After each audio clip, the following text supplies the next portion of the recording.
नमस्कार, सुदर्शन न्यूज में आपका स्वागत है। मैं हूं मुकेश कुमार और आप देख रहे हैं जवाब तो चाहिए।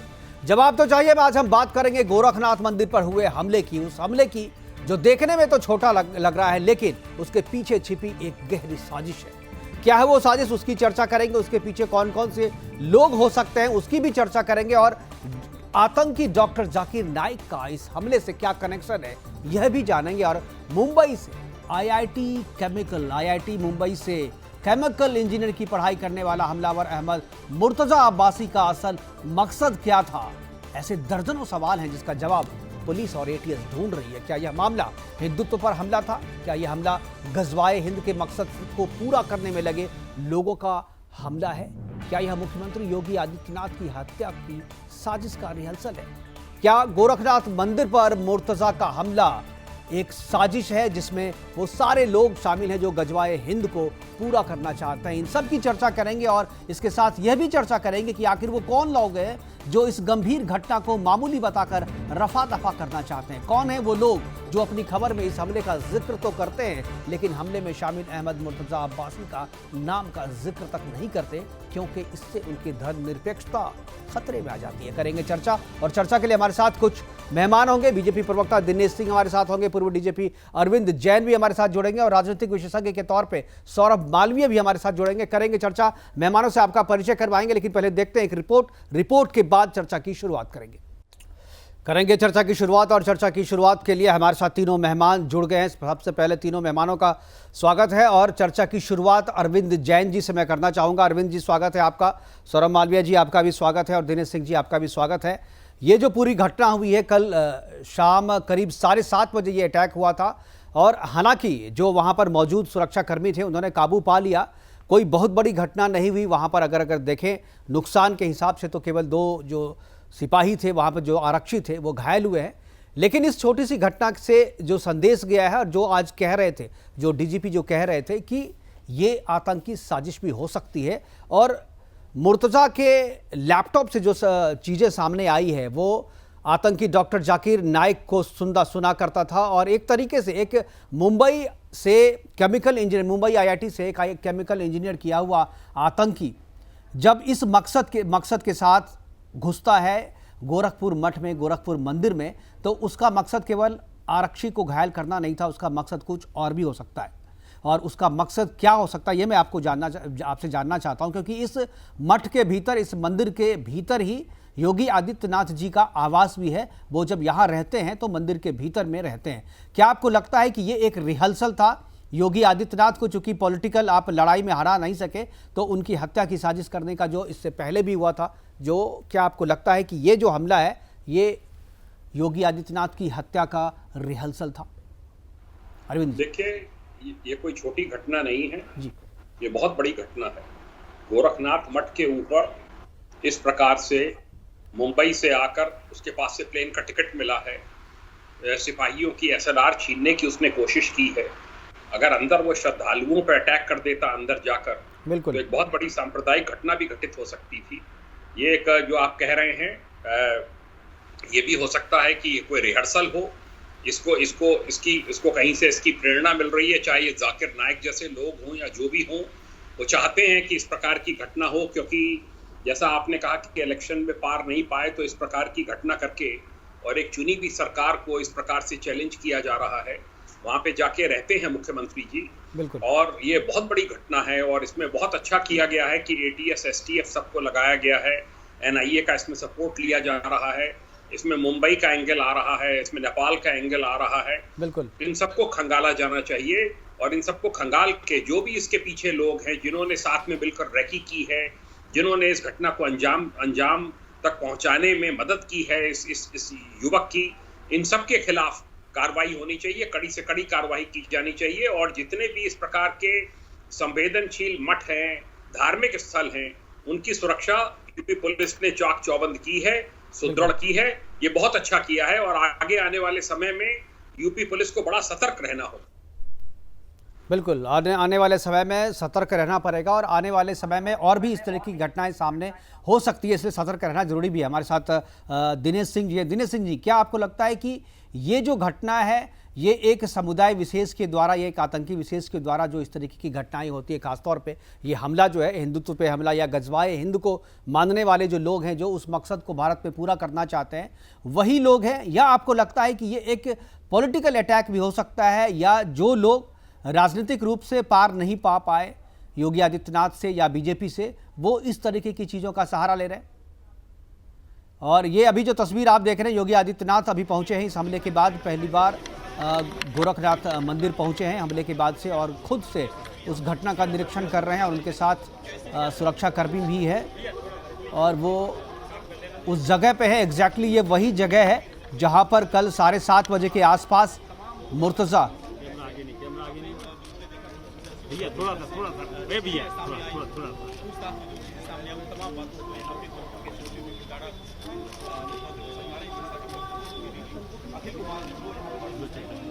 भैया कैमरा पीछे करो, गाड़ी मत वो यहाँ पे गेट के अंदर जा रहे हैं जहाँ पे हमलावर के आगे मंदिर है उसको रोकने की यहाँ पे स्थानीय लोग गिर जाएंगे।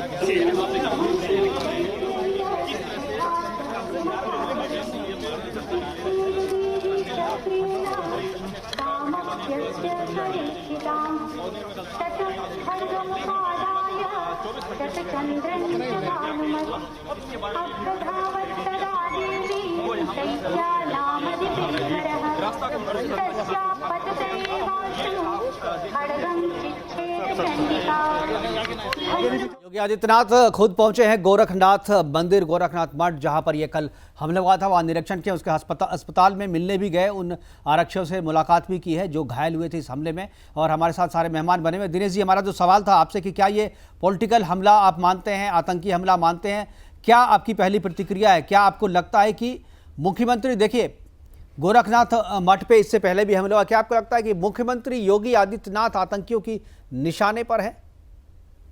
निश्चित तौर पर मुकेश जी, कोई पहली बार नहीं है। कई बार मुख्यमंत्री जी को इस तरह की धमकियां मिली हैं, और आप जानते हैं कि उत्तर प्रदेश एक बड़े राज्य के मुख्यमंत्री हैं और एक हिंदुत्व के प्रतीक भी हैं। बिल्कुल। और ये सबसे बड़ा मठ वहां का है, और अगर आप देखिए, आप खुद वहां गए होंगे, जिस गेट से आतंकी वहां प्रवेश करता है उसी के दाहिनी तरफ माननीय मुख्यमंत्री जी जब गोरखनाथ मंदिर में होते हैं तो उनका आवासीय परिसर भी है, जो ऊपरी तल पे रहते भी हैं। बिल्कुल। तो निश्चित तौर पर यह बहुत संवेदनशील मामला है और किसी भी एंगल से इंकार नहीं किया जा सकता है। अभी पुलिस के वरिष्ठ अधिकारी एडीजी लॉ एंड ऑर्डर ने भी प्रेस किया, उस पर भी उन्होंने कहा कि हम किसी भी बात से और किसी भी एंगल से इंकार नहीं कर सकते हैं, क्योंकि मामला सिर्फ यहीं तक गोरखपुर तक नहीं सीमित है। बिल्कुल। वो कोई सामान्य लड़का नहीं है। बिल्कुल। वो केमिकल इंजीनियर है और मुंबई में IITian है, वो वहां से पढ़ाई किया। उसके पिताजी खुद इंजीनियर हैं और उसके आधार कार्ड में भी मुंबई का नंबर है। उसके पास से लैपटॉप बरामद हुए, मोबाइल बरामद हुए, उसके पास से कटार बरामद हुई, और कहा यह भी अभी तक मामला सामने आया, वो महाराजगंज के रास्ते से नेपाल भी गया था, जहां से उसने उस कटार को खरीदी है।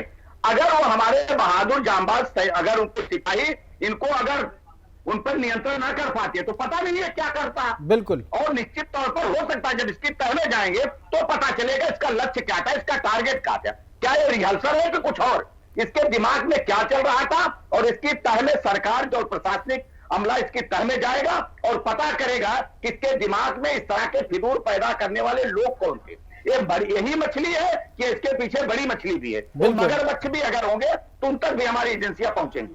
बिल्कुल, ये कोई अकेले मुर्तज़ा का मामला नहीं है। मुर्तज़ा के पीछे कौन से लोग हैं उसकी भी जांच करनी होगी और उसे भी सामने लाना होगा, और ये भी एक चुनौती जो है वो जांचकर्ता जो ATS है और NIA भी अब इसमें जुट गई है जांच में, वो उनके लिए भी। हमारे साथ सौरभ मालवीय जी। सौरभ जी, क्या आपको लगता है कि ये जो चीज़ें हुई हैं, ये आतंकी साजिश है, एक रिहर्सल है, इस पर तो बात हो चुकी है, क्या आपको लगता है कि अभी जो इस चुनाव में जो बौखलाहट है, चुनाव में हार की, उसके बाद इसी साल जो है और भी राज्यों में, गुजरात में चुनाव होने वाले हैं, हिमाचल प्रदेश में चुनाव होने वाले हैं, क्या आपको लगता है कि जो ताकतें जो ये नहीं चाहती है कि बीजेपी या हिंदुत्व या राष्ट्रवाद का उदय जिस तरीके से हो रहा है अभी वर्तमान समय में, वो उदय से खतरा जिन लोगों को हो, क्या आपको लगता है कि वो फोर्स, वो सारे फोर्स एक साथ मिल करके इस हमले में शामिल हैं? मुकेश जी, बिल्कुल ये ठीक दिशा में आपका सवाल है। मैं भी इसी बात को सोच रहा था जी। लेकिन मैं यहाँ पर जरा सा गोरखपुर की मिजाज को और गोरखनाथ मंदिर की मिजाज का जिक्र करना चाहूंगा। जी। उत्तर प्रदेश का ये जो पूर्वांचल का क्षेत्र है, यानी गोरखनाथ मंदिर, यह सांस्कृतिक राष्ट्रवाद पर खड़ा हुआ पूर्वांचल का भारत है, पूर्वांचल का उत्तर प्रदेश है। यहाँ पर भगवान बुद्ध हैं, गुरु गोरक्षनाथ हैं और काशी विश्वनाथ है। तो वहाँ की जो, और खास करके गोरखपुर की जो भूमि है, इस मंदिर में वहाँ के सभी मुस्लिम संप्रदाय के लोगों की समस्याओं का निदान का सबसे बड़ा केंद्र है। यानी मुख्यमंत्री आदित्यनाथ की अदालत में मुसलमानों को ही भला होता है, ऐसा बतौर मुख्यमंत्री आदित्यनाथ जी कहते हैं। ये हम सब जानते हैं सारे। बिल्कुल बिल्कुल बिल्कुल। तो ये बहुत बड़ी बात है जो मैं जिस चीज का जिक्र कर रहा हूं कि पूर्वांचल में मुसलमानों के लिए सबसे बड़ा कोई एक न्याय का घर है, न्याय की अदालत है, तो वो पीठ है, गुरु गोरक्षनाथ की पीठ है, जिसके परंपरा के निर्वहन स्वामी मुख्यमंत्री जी कर रहे हैं। ऐसे में इस तरह का बौद्धिक एलिमेंट आके जो किया है घटना, ये साधारण घटना नहीं, यह इस्लामिक आतंकवाद का नया रूप है, जिसे हम बौद्धिक इंटेलेक्चुअल इस्लामिक टेररिस्ट के और टेररिज्म के रूप में अब हम जानना शुरू कर रहे हैं। इसकी धीरे धीरे परतें खुलने लगी है। यदि जेएनयू में होता है कि ईसा अल्लाह और तेरे टुकड़े होंगे, भारत तेरे टुकड़े होंगे, भारत तेरे टुकड़े होंगे। अब इस तरह की जो बयानबाजी है, ये बौद्धिक वर्ग कर रहा है। उसी क्रम में, उसी तार को जोड़ के आप देखिए कि मुंबई से चल के और एक इस तरह का पढ़ा लिखा युवक आता है, तो मुझे लगता है कि ये बहुत भारत के लिए और पूरे इस्लाम के लिए, हिंदुत्व की बात यहाँ करने की जरूरत नहीं है, इस्लाम के लिए, इस्लाम का जो यानी आतंकवादी जो जड़ें, जहां जिहादी जड़ें कही जा रही हैं, अब ये बौद्धिक जड़ें बनती जा रही हैं। मुझे लगता है बहुत गंभीर मुद्दा है। बिल्कुल। और सौरभ जी, जो आपने बौद्धिकता की बात करी, मुझे लगता है कि दो चीजें कॉमन है। एक तो जितने भी आतंकी पकड़े जाते हैं सारे मुसलमान होते हैं, और अब जितने भी आतंकी पकड़े जा रहे हैं वो सारे पढ़े लिखे हैं। आप देखिए, बिल्कुल बिल्कुल, अब पढ़े लिखे केवल वैसे ही नहीं, आप देखिए 9/11 में जो आतंकी थे वो भी केमिकल इंजीनियर थे, ओसामा बिन लादेन वो भी केमिकल इंजीनियर था, और भी जितने भी बड़े आतंकी जो कि कह रहे हैं कि आप साजिश के पीछे जो दिमाग है वो सारे पढ़े लिखे लोग हैं, सारे पढ़े लिखे लोग हैं। इसका मतलब कहीं ना कहीं ये पूरी तरह से देश में इनका अब जैसे ये पैरोकार बनते जा रहे हैं, जिस तरह से इस्लाम के और बाकी वोट की राजनीति के लिए, तो मुझे लगता है लोकतंत्र के लिए खतरा है और इस पर और कठोरता से सरकार को कार्रवाई करनी ही चाहिए। बिल्कुल। एक चीज़, हमारे साथ अरविंद जैन जी हैं। अरविंद जी जैन जी कहने कि 7:30 बजे तक ही हमारे साथ, लेकिन मैं रिक्वेस्ट करूंगा जैन जी कि आप 10 मिनट और रुकें हमारे साथ, 7:40 तक हम चलेंगे आपके साथ। एक जो थ्योरी आ रही है इस अटैक के पीछे में कि ये जो आतंकी हैं जो इस तरीके का अटैक करते हैं, लोन वुल्फ अटैक के से जोड़ा जा रहा है इसको, कि वो उसी स्टाइल में गोरखनाथ मंदिर में आया था और हथियार छीनने की कोशिश कर रहा था। अगर हथियार छीन लेता, जैसा कि आपने पहले भी, अगर हथियार उसके हाथ में आ जाता, असलहा आ जाता, और अगर उनके हाथ में असलहा आ जाता, तो वो बड़ी तबाही वहाँ पर मचा सकता था। क्या आपको लगता है कि ये उसी तरीके के सोच के साथ वो इंटर हुआ था गोरखनाथ मंदिर में, क्योंकि वो लेकर के नहीं आया था, उसको इस बात का पूरा अंदाजा था कि किसके पास हथियार है, कहाँ पे हथियार है, कैसे लिया जा सकता, लेकिन हालांकि हमारे सुरक्षा बल की सूझबूझ से और उनकी बहादुरी के कारण जो है हथियार उसके हाथ नहीं लग पाया और कोई बहुत बड़ी घटना वहां पर नहीं हो पाई। लेकिन क्या उसका मकसद इसी तरीके का था, अरविंद जी? देखिए, मकसद इसका कुछ भी हो सकता है जी। ये बहुत शातिर दिमाग है। इसके फादर की या किसी के कहने में नहीं, पुलिस बल आएगा, मुझे पूरा विश्वास है कि अरे साहब उसका तो इलाज चल रहा है, मानसिक रूप से तनाव में है, पत्नी से तलाक का मुकदमा चल रहा है, नौकरी छूट गई है। ये जो इसकी हरकतें हैं, जिस तरीके से वो टिकट से अभी आया है, प्लेन से टिकट मिला है उसके पास से, सब बिल्कुल नॉर्मल एक्टिविटीज हैं। अंदर आया है हथियार लेकर, अल्लाहू अकबर के नारे लगा रहा है और सिपाहियों के ऊपर अटैक कर रहा है। ये किसी पागल का काम नहीं है, बहुत सोची समझी साजिश है। और ये लोन वुल्फ अटैक जिसको हम लोग कहते हैं, जो वर्ल्ड ओवर हो रहे हैं, उसका भी हिस्सा हो सकता है। हो सकता है जो और लोग रहे हों, कुछ बाहर रहे हों, जो साथ में जिन्होंने रेकी मिलके की है, क्योंकि आज कई जगह छापेमारी चल रही है एटीएस और एसटीएफ की। पूर्वांचल के कई जनपदों में, आजमगढ़ में कई जगह रेड्स हो रही हैं। इसका पूरा का पूरा एक गैंग है, वो भी एक्सपोज होना चाहिए।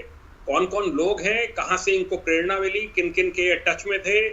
देखिए ऐसा है, ये बात भी हमको समझनी होगी कि इस समय जो उत्तर प्रदेश के माननीय मुख्यमंत्री हैं, ये जबरदस्त एक अभियान चला रखा है इन्होंने माफियाओं के खिलाफ, अपराधियों के खिलाफ, भूमि पर अवैध कब्जा करने वालों के खिलाफ। तो ये बहुत से लोग हैं जो इसको पचा नहीं पा रहे हैं। उन्होंने कभी इस प्रकार का माहौल नहीं देखा है कि इस प्रकार से प्रशासन और पुलिस और गवर्नमेंट डिपार्टमेंट्स हावी हो रहे हैं। इस तरीके से खड़े खड़े भवन ढाए जा रहे हैं जो अवैध रूप से खड़े कर लिए गए थे। तो ये बहुतों के टारगेट पे हैं और इस समय बहुत तेजी से और सही दिशा में उत्तर प्रदेश में काम हो रहा है, जिसको लोग बाग चाहते हैं कि थोड़ा सा डिरेल किया जाए इस डबल इंजन की सरकार को। तो इसमें हम लोगों को, पुलिस फोर्स को स्पेशली बहुत अलर्ट रहना होगा, पब्लिक को भी बहुत अलर्ट रहना होगा। पब्लिक को भी तत्काल ऐसी कोई सूचना मिले, उसको तुरंत निकटवर्ती थाने को, चौकी को, पुलिस कर्मियों को देनी चाहिए। बिल्कुल। एक सवाल दिनेश जी आपसे और सौरभ मालवीय जी, मैं दोनों से एक सवाल पूछूंगा। दोनों से चाहूंगा कि बारी बारी आप अपने विचार इस सवाल पे रखें कि जब ये मुर्तज़ा भीतर आया तो अल्लाहू अकबर का नारा लगाते हुए भीतर घुसा था, और कोई भी अटैक या कोई भी आतंकी गतिविधियां जो होती है उसके पीछे एक संदेश छुपा होता है। तो ये जो नारे हैं, मैं चाहता हूं कि इसके संकेत जो है आप लोगों ने क्या रीड किया है, क्योंकि अगर इसका मकसद केवल आतंकी अटैक था कि लोगों को मारना था तो वो तो सीधे आकर के मारता, लेकिन अल्लाहू अकबर के साथ घुसने के पीछे जो है क्या संदेश देने की कोशिश कर रहा था मुर्तज़ा, या मुर्तज़ा को भेजने वाले लोग या मुर्तज़ा के पीछे जो लोग हैं इस घटना के पीछे। हालांकि एटीएस अभी जांच कर रही है, एनआईए अभी जांच कर रही है, लेकिन क्या आपको लगता है कि गोरखपुर मंदिर में जो घटना को अंजाम देने के लिए मुर्तज़ा आया था, उस घटना को अंजाम देने के साथ साथ अल्लाहू अकबर के जरिए जो है वो बाकी देश में एक संदेश देना चाहता था और इस मकसद से उसने वहां पर ये नारे लगाए थे? दिनेश जी। मुकेश जी, अगर आप देखिए कि घटना को कहां वो अंजाम देना चाहता था जी, अभी जिसकी बात सौरभ जी कर रहे थे, अरविंद जी ने भी उस बात को कहा है कि पहले चुना क्या, अपना टारगेट कहां फिक्स किया। उसने टारगेट फिक्स किया गोरखनाथ मंदिर को। गोरखनाथ मंदिर पूर्वांचल का एक बहुत बड़ा आस्था का केंद्र है, और दूसरा वो मुख्यमंत्री जी का भी एक सेंटर पॉइंट है। बिल्कुल। तो निश्चित तौर पर अभी अरविंद जी कह रहे थे कि बहुत सारे ऐसे लोग हैं जो पचा नहीं पा रहे हैं, ना जीत को पचा पा रहे हैं, ना मुख्यमंत्री योगी आदित्यनाथ जी को पचा पा रहे हैं। जिस तरह की ताबड़तोड़ कार्रवाइयां वो कर रहे हैं, जो कभी उत्तर प्रदेश को अपराधी चलाते थे, माफिया चलाते थे, बाहुबली चलाते थे, आज उन पर बुलडोजर चल रहा है, वो कैसे बचा पाएंगे? तो निश्चित एक जरूर अटैक कल हुआ है, लेकिन इसके पीछे की कहानी निश्चित तौर पर बहुत बड़ी कहानी होगी। एक दिन घटना एक दिन की हो सकती है, लेकिन इसके पीछे कितनी रेकी करी गई होगी। अगर वो सलाह छीन रहा था तो इसका मतलब उसको चलाना भी आता होगा, बिल्कुल, उसकी तैयारी भी होगी।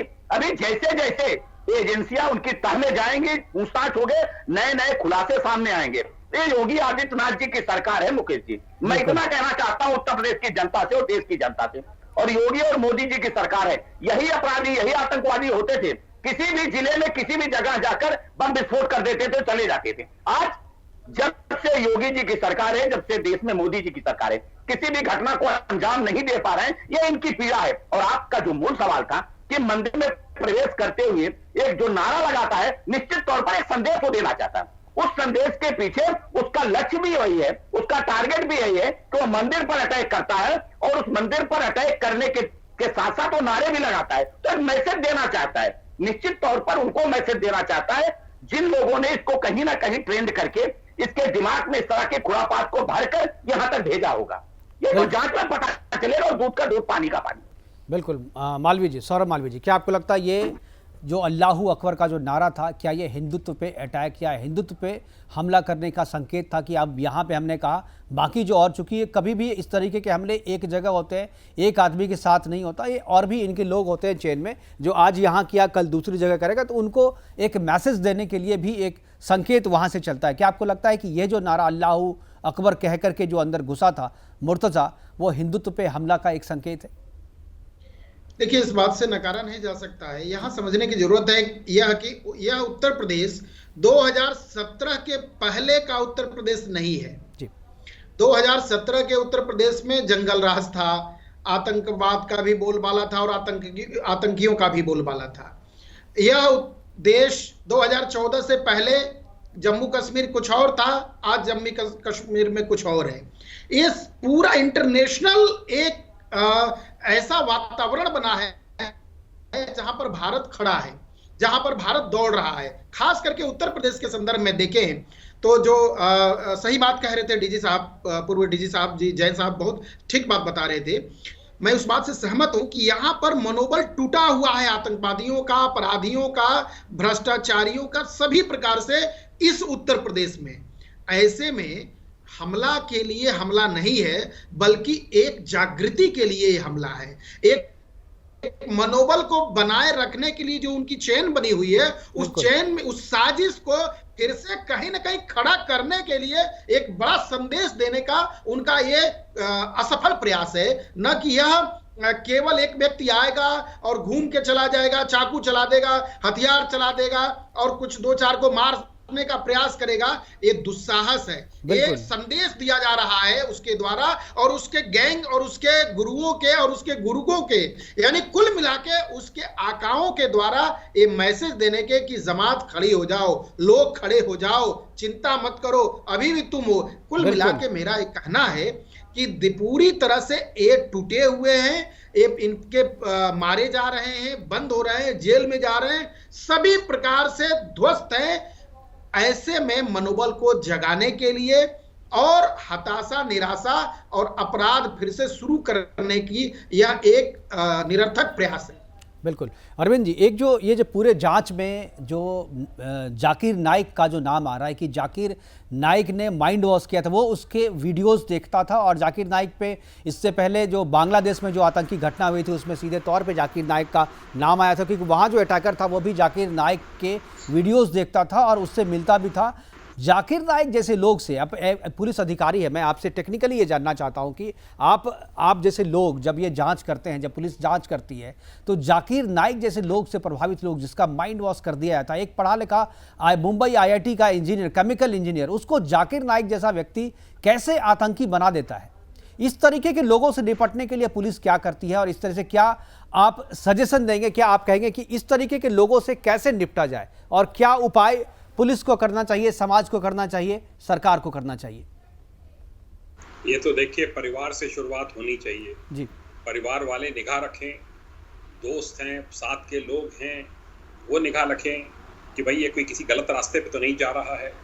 जाकिर नाइक जैसे लोगों की कोई कमी नहीं है, ये भड़का के रेडिकलाइज करना चाहते हैं यूथ को, और वो ये कहना चाहते हैं कि पाकिस्तान से कोई टेररिस्ट नहीं आ रहा है, ये सब लोकल टेररिस्ट हैं जो कि तैयार हो रहे हैं। यही कश्मीर के लिए कहा जाता है। तो ये सब इनके लिए प्रेरणा के वो हैं, स्रोत हैं। और ये बड़े दुख की बात है कि एक लड़का जो कि IIT मुंबई का छात्र रहा है, जिसने वहाँ से केमिकल इंजीनियरिंग करी है, वो इस प्रकार की हरकतों में लिप्त है।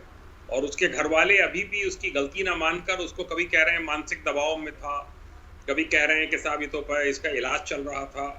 तो ये सब बातें जो हैं, ये बहुत अब अलर्ट रहना होगा इस कंट्री में। ये स्टेट उत्तर प्रदेश बहुत ही संवेदनशील स्टेट है और हमको ये इस बात को समझना चाहिए कि कहीं अगर इस प्रकार की कोई घटना बड़ी कर दी, कई श्रद्धालुओं पर अटैक कर दिया, तो ये कम्युनल घटना बनने में इसको समय नहीं लगेगा। बिल्कुल, पूरे देश में ये फैल जाएगा।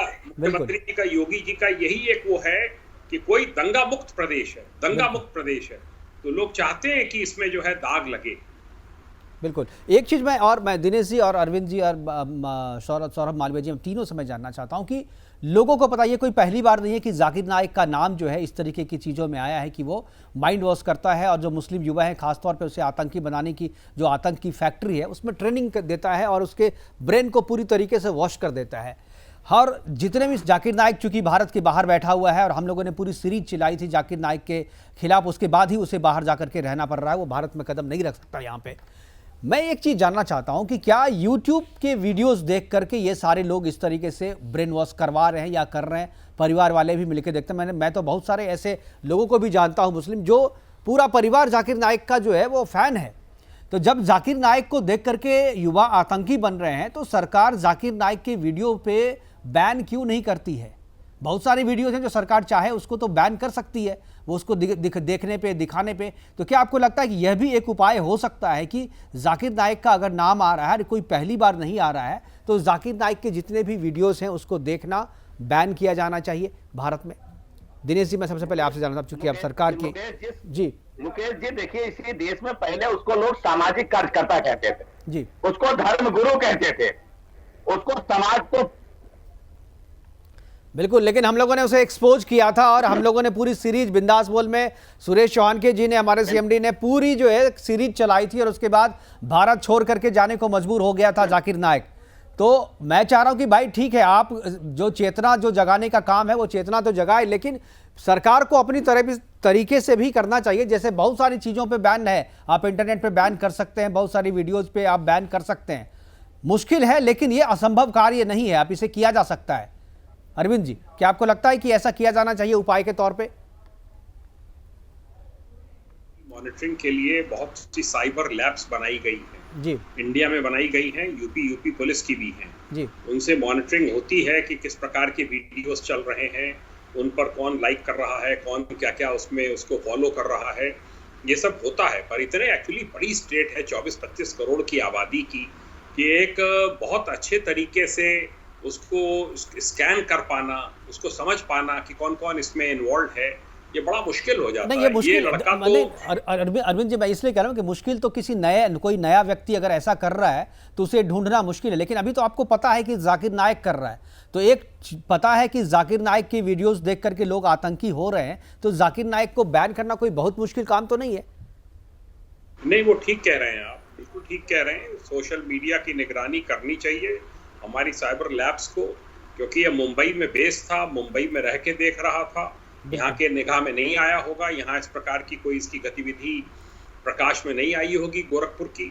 अब तो मैं आपसे कह ही रहा हूँ कि देखिए ये 2022 है, 2024 के इलेक्शन तक बड़ी सेंसिटिविटी रहेगी। बिल्कुल, 2024 के इलेक्शन में सबका प्रयास होगा कि मोदी जी जो है वो री-इलेक्ट ना होने पाए इतनी मेजॉरिटी के साथ में। बिल्कुल, तो ये उत्तर प्रदेश भी बड़ा संवेदनशील रहेगा और पूरे देश में बड़ा अलर्ट रहना पड़ेगा पुलिस फोर्सेस को। बिल्कुल, हिस्टोरिकल कार्रवाई होनी चाहिए, बिल्कुल, जिससे कि नजीर स्थापित हो सके। बिल्कुल, नजीर स्थापित हो सके और कोई भी दोबारा ऐसी हरकत करने की हिम्मत ना कर पाए, वैसी कार्रवाई होनी चाहिए। हमारे पास समय की कमी है। मैं आखिरी कमेंट देने से मैं आपसे चाहूंगा, सौरभ मालवीय जी, आपसे आखिरी कमेंट। सौरभ जी। देखिए मुकेश जी, ये आईटी का जमाना है जी, कुछ भी सुरक्षित नहीं है, सब चीज सार्वजनिक हो जाना बहुत आसान प्रक्रिया है। ऐसे में सबसे, जब टेक्नोलॉजी इतनी सुलभ हो गई है, इतनी सुगम हो गई है, ऐसे में सरकार की ये जिम्मेदारी बढ़ जाती है कि सुरक्षा से संबंधित मसले को गंभीरता से देखे, गंभीरता से लिए। इसके लिए मैं बिल्कुल आपके इस चैनल की मैं प्रशंसा करूंगा कि आपने एक अभियान छेड़ा और जाकिर नाइक जैसे ऐसे लिस्टेड जो आपराधिक चरित्र के लोग हैं, आतंकी सूचियों में जिनका नाम है, जो देश के खिलाफ काम करने वाले लोग हैं, ऐसे इन लोगों को मजबूर कर दिए बाहर जाने के लिए, एक बहुत ही ये सराहनीय कार्य है। मैं यही इस मंच से आपके द्वारा यही मैं कहना चाहूंगा, बतौर एक निष्पक्ष विचार के रूप में रखते हुए, कि देखिए देश सर्वोपरि है, देश के सुरक्षित होने पर ही समाज सुरक्षित है, हम सुरक्षित हैं, आप सुरक्षित हैं, व्यवस्था सुरक्षित है। तो लोकतांत्रिक व्यवस्था में सरकार को कठोरता पूर्वक कठोर निर्णय लेने की जरूरत है कि जो भी जिस प्रकार से भी इस तरह की आतंकी गतिविधियों में लिप्त है, तो वह वोट बैंक की राजनीति से ऊपर आए और कठोर कार्रवाई करे, और ऐसे लोगों को केवल बल्कि मैं तो कुछ और भी आगे जोड़ के बात कहूंगा, ऐसे जगहों पर जहां समूह इन्वॉल्व है, जो देश तोड़ने के अभियान में लगा है, देश तोड़ने की ट्रेनिंग्स दे रहे हैं, बहुत सारी गतिविधियां उनके यहाँ तरह तरह के हथियार बनाने की ट्रेनिंग, हथियार चलाने की ट्रेनिंग दी जा रही है। ऐसे जगहों पर भी सरकार पैनी नजर रखे, इंटेलिजेंस रखे और उसको कठोरता से कार्रवाई करके इस मानसिकता को कुचलने का प्रयास करे, रोकने का प्रयास करे। क्योंकि जब देश सुरक्षित है तो हम सुरक्षित हैं। ये आज की घटना हमारे सामने एक बहुत बड़ी चुनौती के रूप में है गोरखपुर की घटना एक कोई साधारण घटना नहीं है, साधारण बात नहीं है। इसको हल्के में लेके और सामान्य बात कहने की जरूरत नहीं है। सामान्य बात करके रफा दफा करने बिल्कुल रफा। और मैं ये भी अब मालवीय जी आपसे जानना चाहूंगा कि अभी बहुत सारे मीडिया हाउस ऐसे भी हैं जो इस पूरी घटना का जिक्र तो कर रहे हैं, लेकिन इसमें अब जो आरोपी अब्बास है उसका नाम नहीं ले रहे, क्योंकि उनको लगता है कि ये मुसलमान है, इसका नाम कैसे लें, धर्मनिरपेक्षता खतरे में आ जाएगी। दिनेश जी बिल्कुल बिल्कुल उनके पेट में दर्द होने लगा है। जी ये देखिए, अगर तो आप तो कह रहे हैं कि 14, 17, 19 क्योंकि मैं राजनीतिक विश्लेषक को नहीं बता हूं, तो मैं निष्पक्ष बोल रहा हूं। बिल्कुल बिल्कुल सेकुलरिज्म के नाम पर जिनको दर्द होने लगा है पेट में, उस दर्द को वो ठीक करें, वही नहीं रहेंगे तो फिर क्या दर्द करेंगे? उनको रहना है। इन आतंकवादी किसी के सगे नहीं है। इसमें बम फटेगा तो वो भी जाएंगे और सामने वाला भी जाएगा। इस सच्चाई को समझना चाहिए। बिल्कुल बिल्कुल। हमारे पास समय की कमी है। सौरभ जी आपका, दिनेश जी आपका, और अरविंद जैन जी आपका, आपने समय निकाला हमारे लिए, आपका बहुत बहुत धन्यवाद। आप जुड़े और अपनी बातें रखी। जो भी लोग, जो भी दर्शक हमारे इस प्रोग्राम को देख रहे होंगे उनको बिल्कुल ये अच्छा लगा होगा। और जिस तरीके से अरविंद जैन जी ने जो बात करी, टेक्निकल जो बात करी, और सौरभ मालवीय जी ने जो बात करी, निष्पक्षता की जो बात करी, और खासतौर पर जो लोग हैं जो ये जानते हैं कि इस घटना के पीछे कौन है, लेकिन नाम लेने से डर रहे हैं क्योंकि उनकी धर्मनिरपेक्षता जो है वो खतरे में आ जाएगी। अगर आतंकी है तो वो मुसलमान है कहने से भी जो लोग डरते हैं, वही लोग वास्तव में इस घटना के लिए जिम्मेदार हैं। कहीं ना कहीं वही लोग कहीं ना कहीं इस तरीके की घटना को प्रश्रय देते हैं, बढ़ावा देते हैं, और इन जैसे लोगों के कारण ही उनका मनोबल बढ़ता है जो देश के विरोध में उठ करके काम करते हैं। फिलहाल अभी के लिए इतना ही, दीजिए इजाजत, नमस्कार।